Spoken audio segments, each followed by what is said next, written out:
Palakkad ലക്കിടിയിൽ school ബസിനടിയിൽപ്പെട്ട ഇരുചക്ര വാഹന യാത്രക്കാരൻ മരിച്ചു. ബൈക്ക് ഓടിച്ചിരുന്ന മണ്ണൂർ സ്വദേശിയായ അനിലാണ് മരണപ്പെട്ടത്. വൈകിട്ട് 5:10 ലക്കിടി ഭാഗത്തു നിന്നും മലപ്പുറം ഭാഗത്തേക്ക് വരികയായിരുന്ന ഇരുചക്ര വാഹനമാണ് അപകടത്തിൽപ്പെട്ടത്. 3 പേർ സഞ്ചരിച്ചിരുന്ന ബൈക്കാണ് അപകടത്തിൽപ്പെട്ടത്.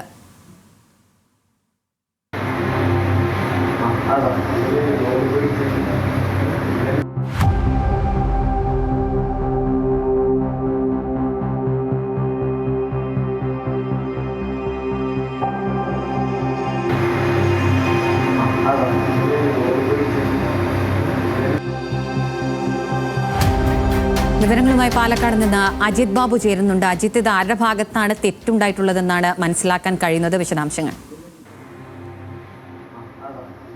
രവീന്ദ്രൻ, അതിൽ പ്രധാനപ്പെട്ട കാര്യം 5:10 വൈകിട്ട് അപകടം നടക്കുന്നത്. ലക്കിടി ഭാഗത്തു നിന്നും പാലപ്പുറം ഭാഗത്തേക്ക് വരികയായിരുന്നു ഇരുചക്ര വാഹനം. ഇത്തരത്തിൽ അവരും 3 പേര് ബൈക്കിലുണ്ടായിരുന്നു.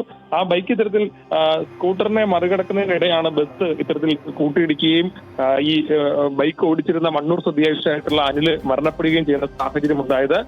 ഒപ്പം ഉണ്ടായിരുന്ന സെബിൻ, ദിലീപ് എന്നിവർക്ക് പരിക്കേൽക്കുന്ന സാഹചര്യം ഉണ്ടായി. ഇവരുടെ പരിക്ക് ഗുരുതരമല്ല. ഏതാണെങ്കിലും അദ്ദേഹം താലൂക്ക് ആശുപത്രിയിൽ പ്രവേശിപ്പിച്ചു, തരത്തിലെത്തിച്ചു. ഇനി പോസ്റ്റ്മോർട്ടം നടപടികൾക്കുള്ള ശേഷമായിരിക്കും ബന്ധുക്കൾക്ക് വിട്ടു നൽകുക. ഏതാണെങ്കിലും വളരെ ദാരുണമായ സംഭവമാണ്. ഇത്തരത്തിൽ ഈ 3 പേരായിരുന്നു ബൈക്കിൽ ഉണ്ടായിരുന്നത്. വൈകിട്ടാണ് ഈ അപകടം നടക്കുന്നത്. അഖില, അജിത് ബാബുവാണ് വിവരങ്ങൾ നൽകിയത്.